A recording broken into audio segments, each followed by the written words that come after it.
savez, la gloire, c'est quelque chose comme... c'est comme quelqu'un qui a beaucoup de puissance. Amen. Parmi nous, il y a peut-être un qui nous frappe, nous tous. Il frappe tout le monde. Ou bien quelqu'un qui est meilleur, qui excelle, qui est bon. Oui. En lui, nous nous reconnaissons. En lui, c'est un peu comme quelqu'un en qui nous nous réfugions. Amen. Mais il bénéficie, n'est-ce pas, de l'estime de tout le monde. Amen. Et vous savez quoi? Notre Seigneur Jésus-Christ, il damne tous les dieux. Amen. Il damne tout le monde. C'est pourquoi notre espoir est en lui.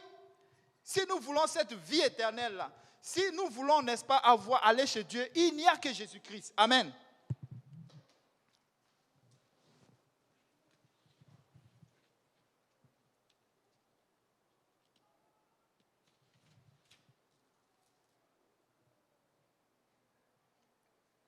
En tant que chrétien, ce n'est pas parce que, n'est-ce pas, on cherche des miracles. Souvent, certaines personnes sont dans ça. Ils cherchent comme des miracles et ça ne marche pas.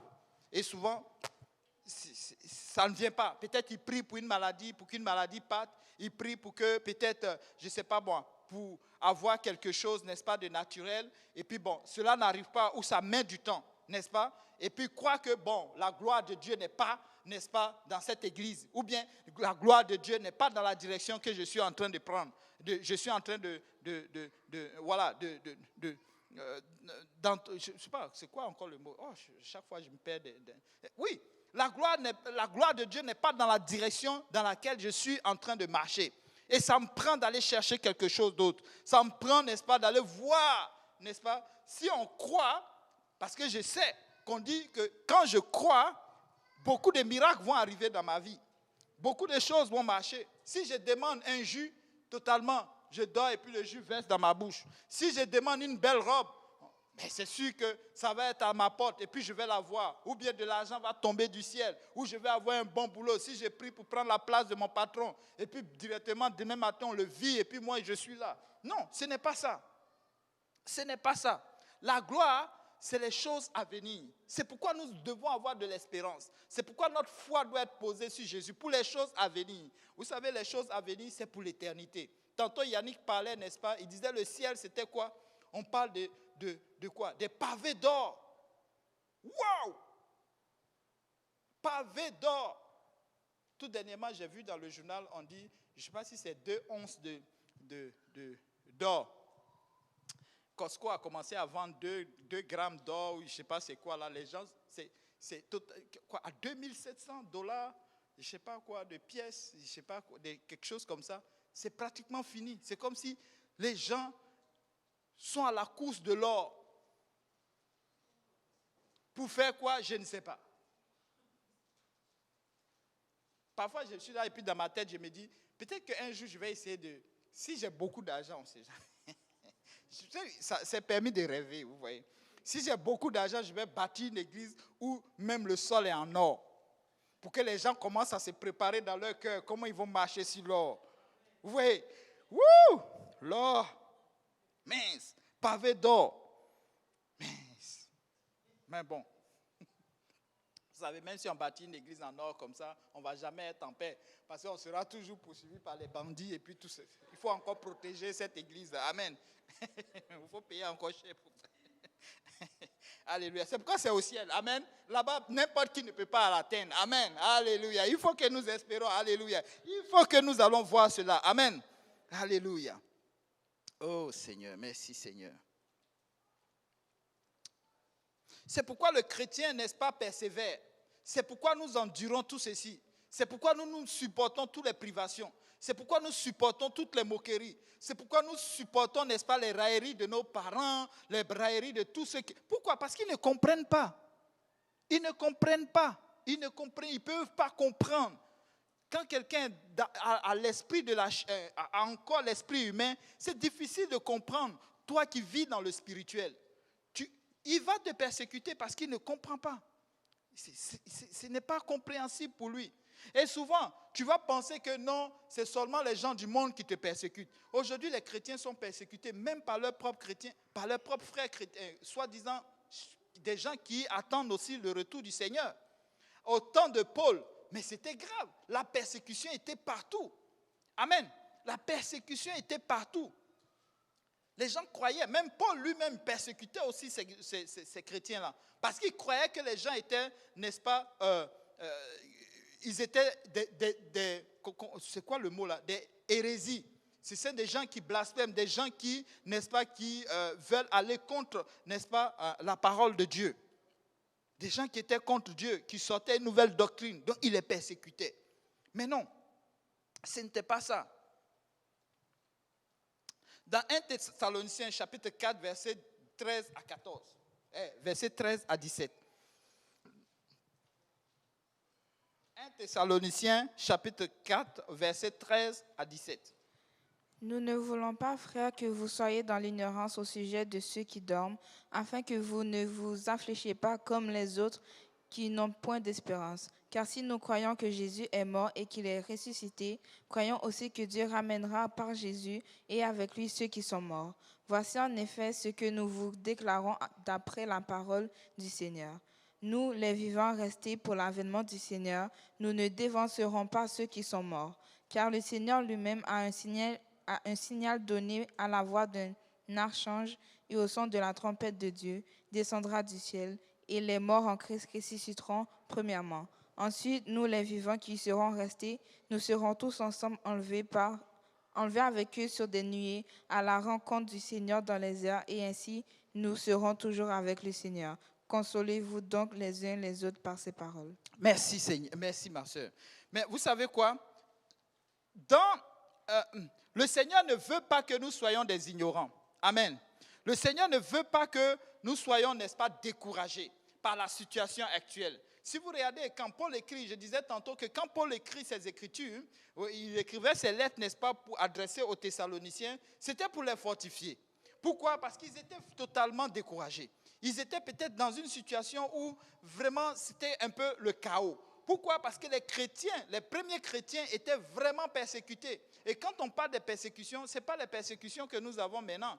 Même si quelquefois, de notre époque, il y a des persécutions qui sont vraiment dignes de cette époque-là, mais réellement, ça ne vaut pas ce que nous vivons aujourd'hui. Amen. Oh mon Dieu, que leur temps était vraiment difficile. Des gens étaient frappés, des gens étaient chicotés, juste parce qu'ils disent qu'ils croient en Jésus. Pas des Juifs.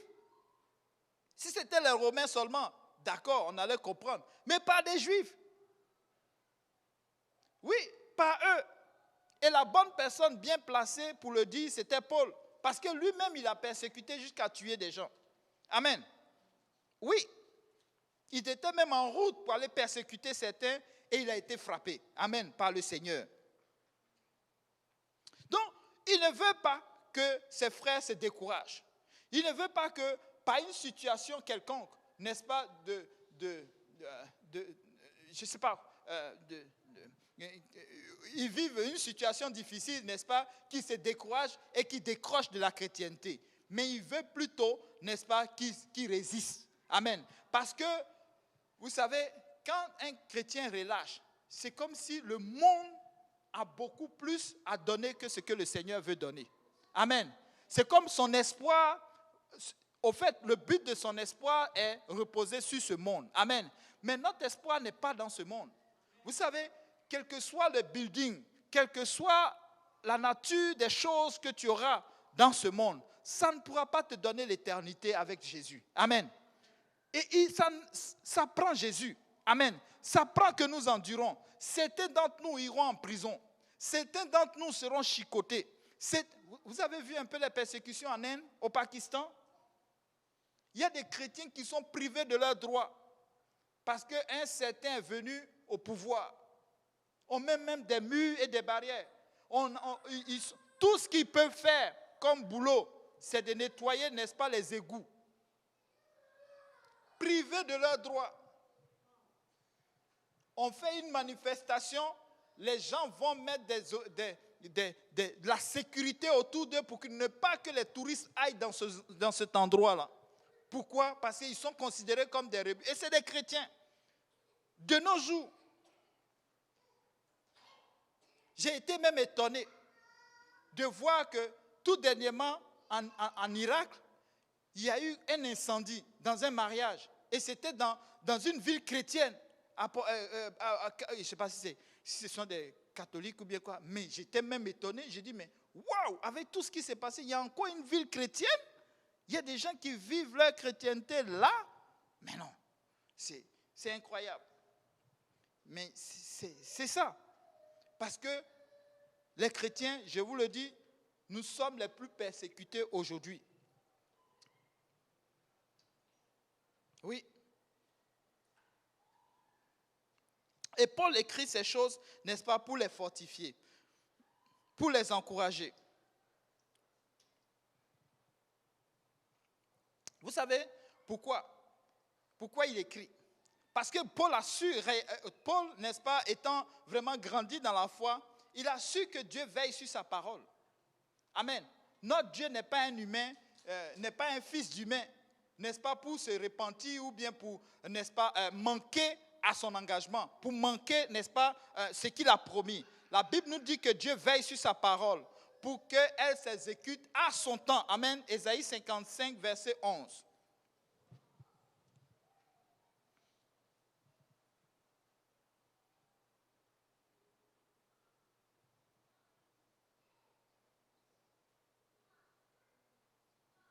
Ésaïe 55, verset 11. Ainsi en est-il de ma parole qui sort de ma bouche et ne retourne point à moi sans effet, sans avoir exécuté ma volonté et accompli mes desseins.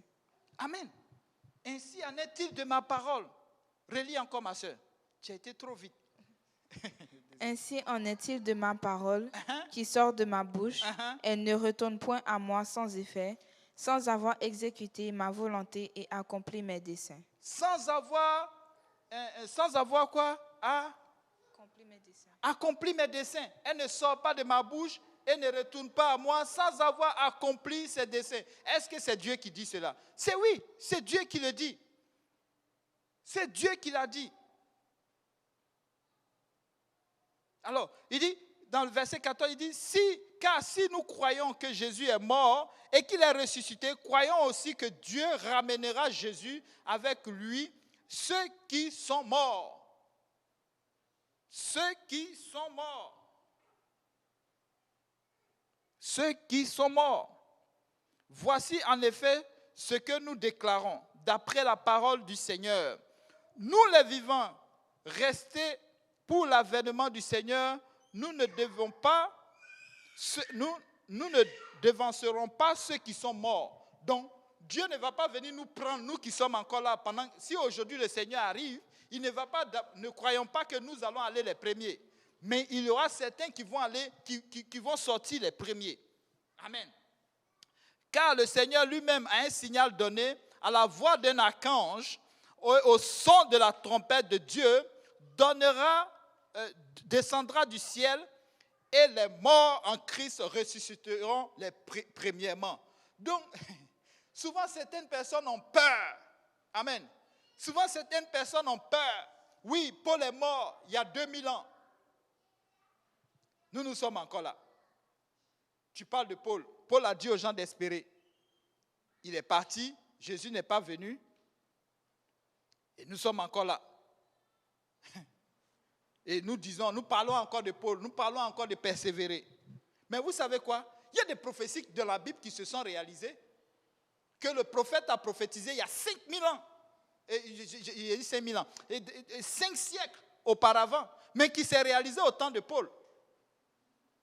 Amen. À l'époque de Paul. Quand, par exemple, Ésaïe, n'est-ce pas, dans sa parole, Ésaïe 9,5. Ésaïe 9,5. Car un enfant nous est né, un fils nous est donné, et la domination reposera sur son épaule. On l'appellera admirable conseiller, Dieu puissant, Père éternel, prince de la paix. Quand cette prophétie s'est réalisée?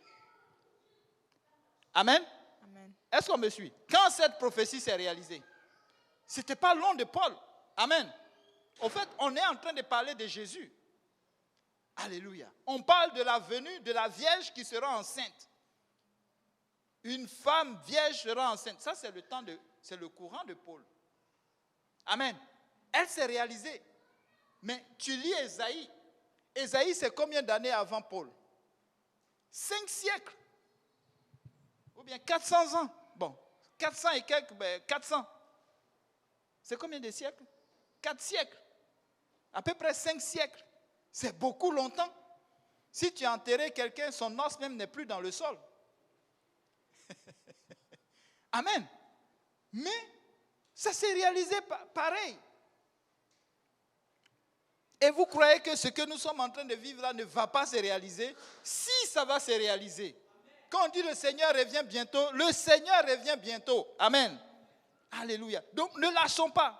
Nous ne pouvons pas lâcher maintenant. Nous ne pouvons pas regarder le monde comme bon parce que nous vivons une situation difficile dans l'église. Vous savez quoi? Si nous retournons dans le monde, nous allons encore vivre plus durement encore la situation. Et cette fois-ci, vous savez pourquoi ça va être plus dur? Parce qu'on n'aura plus d'espoir. Aujourd'hui, nous avons espoir.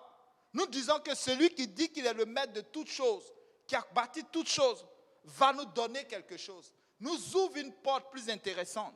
Et notre espoir est là. Mais si tu retournes encore dans le monde, tu vas voir que tu as encore quelque chose, tu as encore une étape encore à franchir. Ton espoir va être brisé. 1 Corinthiens chapitre 15, versets 50 à 53.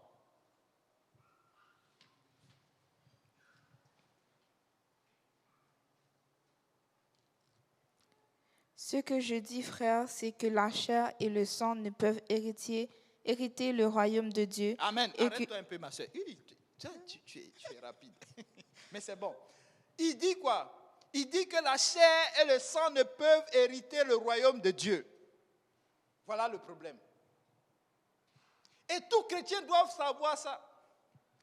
Nous, les chrétiens, nous devons le savoir. Que la chair et le sang ne peuvent pas hériter le royaume de Dieu. Alors, si nous sommes encore sur terre, ça veut dire qu'on doit encore combattre la chair. Amen. Tu ne peux pas plonger dans l'eau du baptême et puis rempli du Saint-Esprit et puis poum, tu disparais. Non, ce n'est pas encore ce temps-là. Tu dois préparer ta chair à ce changement-là. Amen. Donc, il y a un changement à venir. Et pour que ce changement-là arrive, ça prend d'être préparé. Oui, continue, ma soeur. De Dieu et que la corruption n'hérite pas l'incorruptibilité. Voici, je vous dis un mystère. Nous ne mourrons pas tous, mais tous nous serons changés. En un instant, en un clin d'œil, à la dernière trompette, la trompette sonnera et les morts ressusciteront incorruptibles et nous serons changés. Car il faut que ce corps corruptible revête l'incorruptibilité et que ce corps mortel revête l'immortalité. Amen. Lorsque ce corps corruptible aura revêtu l'incorruptibilité et que ce corps mortel aura revêtu l'immortalité, alors s'accomplira la parole qui est écrite. La mort était engloutie dans la victoire. Amen. Je continue? Non, c'est bon, juste là. Tu vas aller même un peu toi. Donc voilà, donc tout chrétien doit pouvoir comprendre cela. Au fait, ce sont des paroles qui doivent beaucoup revenir dans notre tête. Des paroles qui doivent beaucoup, n'est-ce pas, quand on est un peu comme désespéré. C'est pourquoi quelqu'un doit lire toujours la Bible. Vous savez, c'est pourquoi nous devons toujours être proches de la Bible. Souvent, quand tu passes par des moments difficiles, tu te dis, mais oui, mais la Bible a une parole pour toi. La Bible a une parole pour toi aujourd'hui. Dieu a une parole pour toi aujourd'hui. Nous, les chrétiens, il dit, certains vont mourir en tant que chrétiens. Eux là, ils vont ressusciter en premier. Mais ceux qui sont restés là, qui demeurent en Christ. Le problème, c'est ça. Avant qu'il n'arrive, il faut que tu demeures. Avant de mourir, il faut que tu demeures en Christ. Et que tu meurs en Christ. Avant de partir, il faut que tu restes, n'est-ce pas, en Christ. Le problème, c'est de demeurer en Christ et de mourir en Christ. Il n'a pas dit quand il va venir. Amen. Il n'a pas dit c'est quand la fin. Donc, toi, ton travail que tu as à faire, c'est de t'assurer que quand tu vas mourir, c'est-à-dire, quand tu vas quitter ce monde, certains pensent qu'ils vont rester. Je sais qu'il y a certains qui prêchent que nous allons rester dans ce monde. Les chiens ne vont plus manger, on ne va plus manger, les lions ne vont plus manger les animaux, en tout cas, des choses comme ça. Ce n'est pas vrai. Ne croyez pas à ce genre de choses. Le chrétien n'est pas fait pour hériter. La terre n'est pas l'héritage, n'est-ce pas, des chrétiens. notre terre, on a une nouvelle terre. Amen. Alléluia. Et c'est dans ça que notre espoir doit être. Donc, nous allons un jour quitter cette terre. Soit c'est par la mort, soit c'est par l'enlèvement. Donc, tu dois garder tes yeux sur ça. Soit c'est la mort, mais que je persévère, et quand le Seigneur arrive, je ressuscite le premier, ou c'est pendant que je suis là que le Seigneur arrive. Donc, nous devons toujours être prêts. Quand arrive le moment, les gens ont créé une histoire de purgatoire. Ce n'est pas vrai. Purgatoire, c'est une espèce d'invention, n'est-ce pas, de certains religieux qui sont fatigués, n'est-ce pas, et qui ont décidé comme ça un jour, n'est-ce pas, je ne sais pas si c'est pour s'approprier les biens, n'est-ce pas, des gens, en disant qu'ils vont racheter, n'est-ce pas, le péché des gens, racheter le péché de quelqu'un qui est mort. Et la personne s'en va, elle meurt, elle ne se confesse pas, elle ne fait rien, elle meurt, et puis on dit, bon, donne tel argent, on va prier pour la personne et elle va changer. J'ai commencé à lire une histoire sur ces jeux, mais ils avaient ces pratiques tellement diaboliques. Ils prenaient du pain et ils partaient mettre sur le mort ou bien quelqu'un qui est malade et la personne, on devait prier et le péché de la personne rentrait dans le pain. On dit quoi? La personne devait manger le pain. Et il y avait quelqu'un qu'on payait pour manger ce pain-là.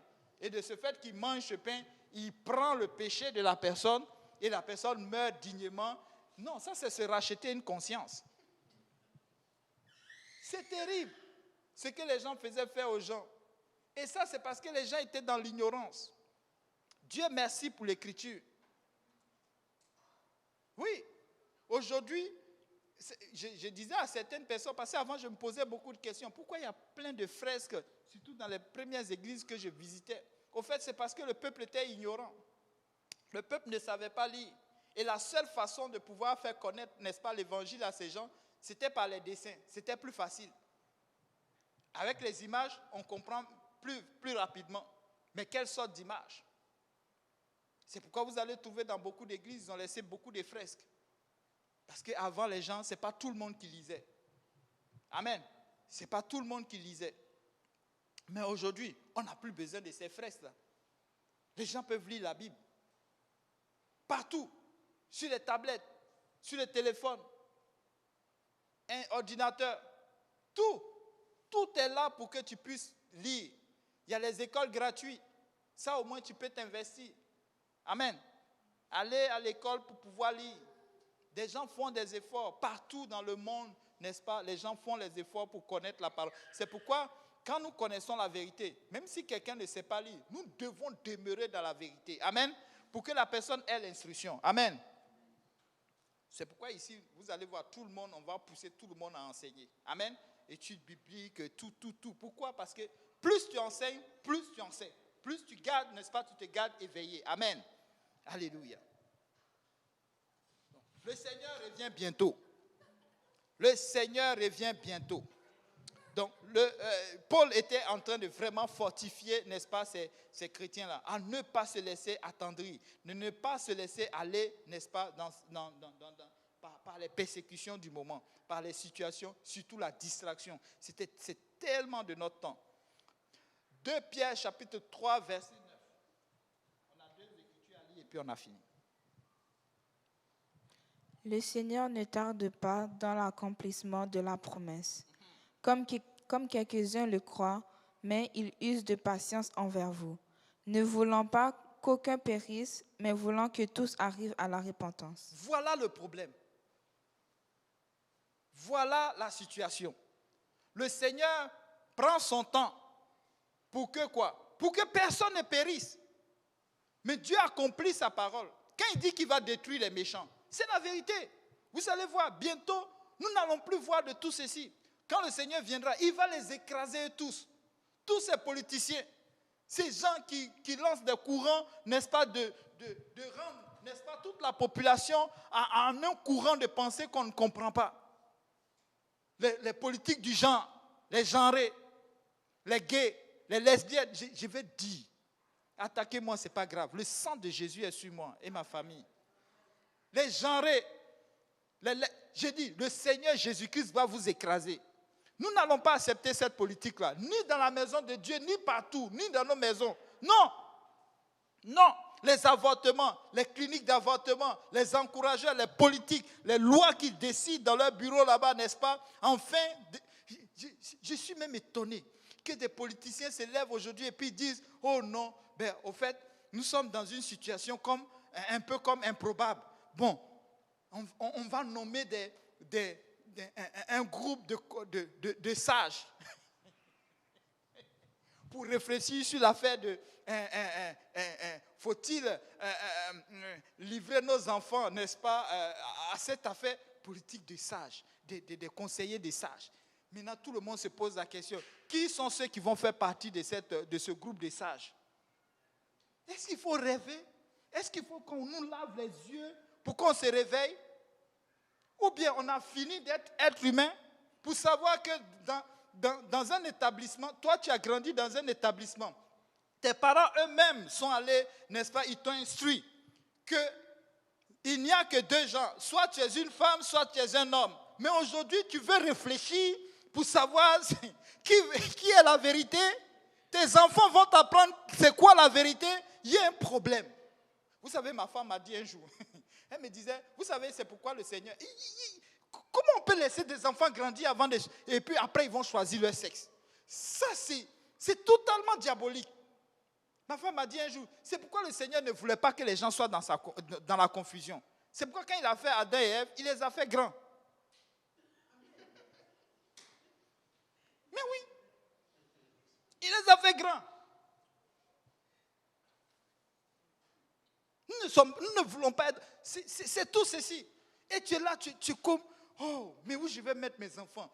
Il y a quelqu'un qui me disait, est-ce que nous-mêmes on va faire des enfants avec tous ces... J'ai dit non, on doit continuer la route. Ne te décourage pas. Ne regarde pas ces choses-là comme... Non, il faut continuer. Il faut faire. Si tu dois te marier, marie-toi. Si tu veux, marie-toi, fais des enfants. Mais c'est avec ça. Nous allons les combattre. Parce que nous sommes là pour ça. Amen. Dieu va accomplir sa parole. Il sait. S'il les laisse faire, c'est parce qu'il y a quelqu'un qui doit se repentir. Il y a quelqu'un qui vit une situation difficile, mais qui cherche un exemple. Amen. Et si nous tenons ferme, il va voir cet exemple et puis il va quitter dans ce monde des ténèbres et il va rentrer dans la maison. Amen. C'est pourquoi nous devons garder espoir. Amen. Que rien ne soit... Quand on a ce genre de pensée, on est trop... Vous savez, quand tu fais l'étude biblique à une étape, je pense à la 3e étape, on parle, n'est-ce pas, de ce chrétien qui est trop personnel, qui pense trop à lui, l'égoïsme. Non, pense aussi aux autres. Si tu es là, résiste. Que tout ne soit pas toi, que tu ne vives pas tout seulement pour toi, mais prépare la génération qui s'en vient. Le fait de préparer la génération qui s'en vient, le fait de laisser une grande partie de l'héritage pour celui qui s'en vient, c'est pour dire que le monde qui va venir bientôt, ça va être encore plus dur. Pour lui donner un exemple, pour que lui aussi puisse laisser encore plus grand pour celui qui doit venir. Amen. Donc toi, tu endures, quand lui il arrive, tout est comme facile. Mais il doit comprendre qu'il est venu, mais ce n'est pas aussi facile. Amen. Sinon, comment veux-tu donner une leçon à quelqu'un qui arrive? Non, nous devons résister. Amen. 1 Thessaloniciens 5, versets 1 à 6. Et puis 2 Thessaloniciens 2, 4, 11. Et puis on a terminé. Désolé que ça soit trop long. Pour ce qui est des temps et des moments, vous n'avez pas besoin, frères, qu'on vous en écrive. Car vous savez bien vous-même que le jour du Seigneur viendra comme un voleur dans la nuit. Quand les hommes diront paix et sûreté, alors une ruine soudaine les surprendra, comme les douleurs de l'enfantement surprennent la femme enceinte, et ils n'échapperont point. Mais vous, frères, vous n'êtes pas dans les ténèbres, pour que ce jour vous surprenne comme un voleur. Vous êtes tous des enfants de la lumière et des enfants du jour. Nous ne sommes point de la nuit ni des ténèbres. Amen. Yannick a pris une bonne... tout tantôt, il parlait, n'est-ce pas, de Kanye West. Il disait, oui, il avait raison. Tu ne peux pas dire que tu chantes pour Jésus. On dit qu'il est devenu chrétien. Il chante pour Jésus et de l'autre côté, il s'en va dans le monde. Non. Que ces gens de choses, vous allez voir beaucoup de pratiques comme ça. Il y a un mouvement qui a commencé à naître bientôt. On dit les chrétiens catholiques, les chrétiens ici, les chrétiens là, les musulmans, tout le monde va prier dans le même endroit. C'est faux. On n'ira nulle part avec ça. Que ces courants-là ne vous prennent pas. Vous savez, le monde décide de faire paix. Et c'est une vérité. Ils vont aller à la paix. Ils vont s'asseoir pour aller à la paix. Mais vous savez quoi? La vraie paix, c'est Jésus qui la donne. La vraie paix, là, c'est Jésus qui la donne. Les gens qui vont à la paix, là, n'y croient pas. Ils ne posent même pas les bases de cette paix qui va durer longtemps. Laissons l'affaire là. On ne veut pas rendre la prédication trop longue. Alléluia. Restons en Jésus. Restons en Jésus. 2 Thessaloniciens 2, 4, 11. L'adversaire qui s'élève au-dessus de tout ce qu'on appelle Dieu ou de ce qu'on adore, jusqu'à s'asseoir dans le temple de cieux, se proclamant lui-même Dieu. Ne vous souvenez-vous pas que je vous disais ces choses lorsque j'étais encore chez vous? Et maintenant vous savez ce qui le retient, afin qu'il ne paraisse qu'en son temps. Car le mystère de l'iniquité agit déjà, il faut seulement que celui qui le retient encore ait disparu. Et alors paraîtra l'impie que le Seigneur Jésus détruira par le souffle de sa bouche et qu'il anéantira par l'éclat de son avènement. L'apparition de cet impie se fera par la puissance de Satan avec toutes sortes de miracles, de signes et de prodiges mensongers, et avec toutes les séductions de l'iniquité pour ceux qui périssent parce qu'ils n'ont pas reçu la mort de la vérité pour être sauvés. Aussi Dieu leur envoie une puissance d'égarement pour qu'ils croient au mensonge. Amen. Donc vous voyez, je vous ai dit tantôt que nous les chrétiens, nous regardons aux signes. Nous ne sommes pas là pour nous balader, pour suivre la météo, les gens qui prédisent des choses. Non, nous sommes là pour regarder les signes. L'avènement de cet impie-là va être, n'est-ce pas, un temps où il y aura beaucoup de miracles. Des gens viendront avec de ces miracles, de ces choses qui ne reposent pas sur Christ. Ils vont se proclamer Dieu. Et vous les voyez, vous commencez à voir, il y a beaucoup de miracles qui se font. Souvent même, on se pose la question de savoir si Dieu est dans cette affaire. Amen. Que les miracles ne soient pas le signe de notre orientation spirituelle. Amen. Ça, c'est une façon de nous prêcher, de nous dire que ce n'est pas la fin quand nous allons voir les miracles. Ce n'est pas forcément de Jésus. Ce n'est pas forcément de Dieu. Que ça ne trouble pas un enfant de Dieu. Que ça n'inquiète pas un enfant de Dieu. Que ça ne séduise pas un enfant de Dieu. Un enfant de Dieu n'est pas séduit par les miracles. La Bible nous dit, voici les miracles qui accompagneront ceux qui auront cru. Si tu crois, les miracles vont t'accompagner. Tu ne peux pas être séduit par les miracles. Tu ne peux pas. Dans ce temps, tu n'as pas envie d'être séduit par des miracles. Tu n'as pas envie. Même si tu es boiteux, si tu dois aller au ciel, tu vas aller au ciel, mais étant même boiteux.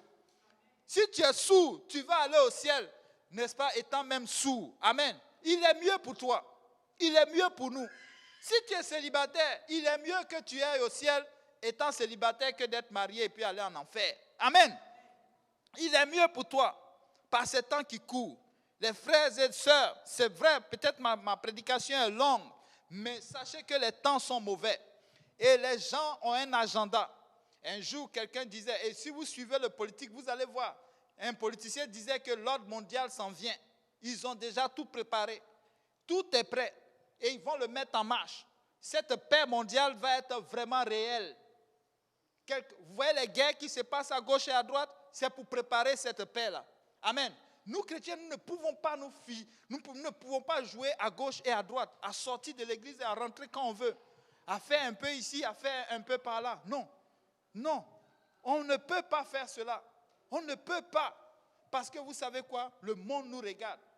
Le monde, certains nous regardent. Ils veulent rentrer, mais ils ne savent pas. Est-ce que c'est la même chrétienté que nous avons connue? Est-ce que c'est les mêmes chrétiens? Est-ce que c'est ceci? Moi, je suis vraiment désolé de voir des frères avec qui on a prêché, on a lancé, on était dans les métros, on était ici, on a enduré. Ils ont prêché cette même parole, qui aujourd'hui se retrouve dehors, en train de faire les mêmes choses. Mais vous croyez que quoi? Celui à qui on a prêché la parole et qu'il a résisté, quand il te voit en train de faire ça, il dit, mais on dirait que l'affaire là, ça ne marche pas vraiment. Hein? Le type là, il m'a prêché ici, mais lui-même, il est dehors.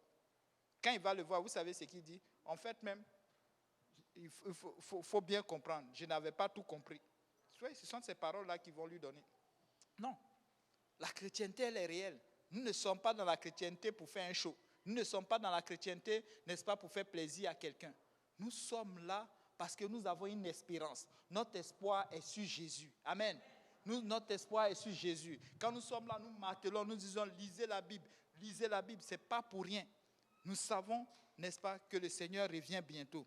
Et c'est par ces Écritures que nous allons le reconnaître. Amen.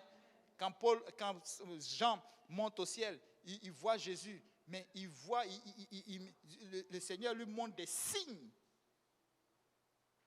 Quand il le voit, il voit des signes. Amen. Amen. Que les miracles ne soient pas votre direction. Amen. Jésus revient bientôt. Soyez bénis. Est-ce qu'on peut acclamer le Seigneur?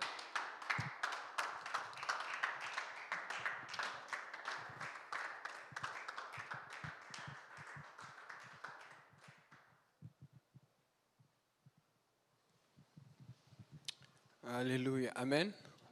Amen. J'ai une révélation aujourd'hui de l'épouse du frère Simplice, la sœur Isnaline Labadi Komoé. Je savais que quand tu lis la Bible, tu vois que Adam et Ève ont été créés grands déjà. Mais par rapport au système de genre, ça, je n'avais pas vu ça comme ça. C'est vrai, on a créé Adam et Ève. On n'a pas créé d'autres personnes et on les a créés. Ils étaient deux. Donc il n'y a que deux genres qu'on peut choisir. Homme et femme. Masculin, féminin. Waouh, ça c'est une révélation. Amen. Et puis, je voyais aussi les trucs, c'est vrai. Et parce que Simplice a dit ça. Il faut, si tu dois faire quelque chose, il faut le faire. Ne commence pas à avoir peur. Parce que dans le fond, eux, ils luttent aussi. Si tu remarques bien, ils mettent tellement de pression. Il y a tellement d'homosexualité, il y a tellement de il y a tellement de ça dans les écoles partout. Il y a tellement de toilettes qui sont transformées. C'était dernièrement une école qui voulait transformer cette toilette pour tout le monde. Non, les parents, les gens ont dit, même le ministre a dit, mais s'ils commencent comme ça, c'est comme ça que ça avait commencé avec l'homosexualité, l'iniquité dans le temps. Et ça a changé.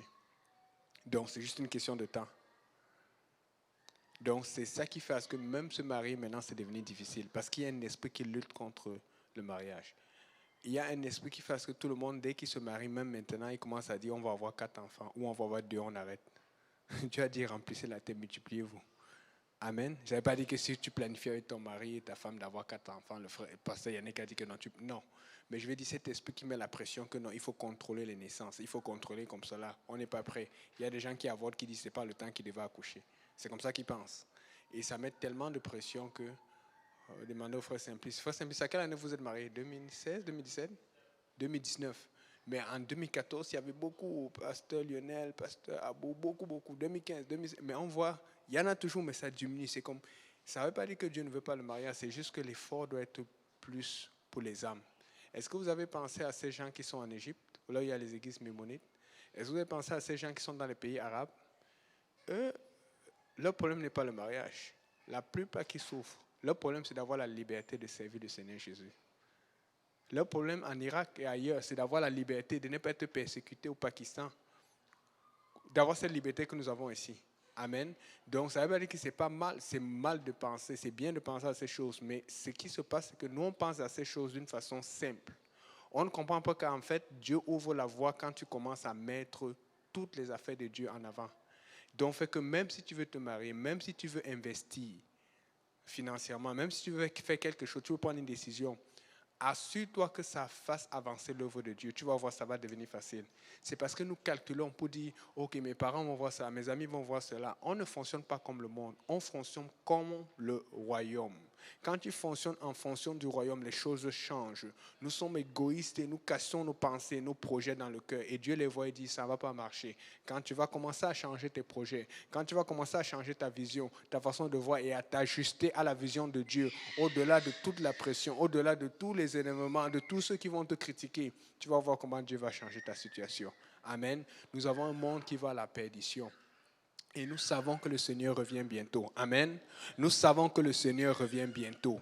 Amen. Donc c'est le temps de servir Dieu. C'est le temps d'être prêt. C'est le temps de tout donner à Dieu et de ne pas commencer à faire ce chantage. Parce qu'il y a des gens qui font le chantage à Dieu. Seigneur, si tu me donnes pas... Oh Seigneur, eux ne le disent pas, mais tu vois l'attitude. Écoutez, moi je suis là.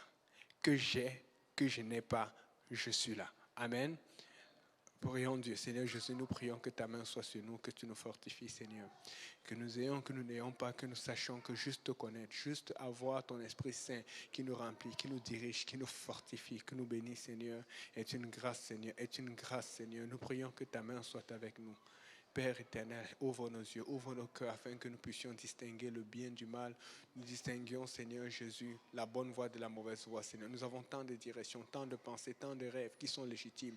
Mais nous devons d'abord mettre les rêves spirituels en face, Seigneur, en avant, Seigneur, de nos rêves personnels, afin que notre vie, nos attitudes, nos pensées, Seigneur, nos attentes, nos rêves, Seigneur, nos accomplissements soient guidés par ton royaume, soient guidés par les besoins du royaume, soient guidés par ta volonté. À toi, Seigneur Jésus, par ta volonté, Seigneur. Ta volonté, Seigneur Jésus, ta volonté. Nous prions que tu bénisses ce temps que nous allons avoir, la fraternité que nous allons avoir. Nous prions que tu bénisses le repas que nous allons partager, que ta main soit avec nous au nom de Jésus. Père, je t'en supplie, ta volonté, au nom de Jésus. Amen. Ta volonté, je veux faire ta volonté, ta volonté.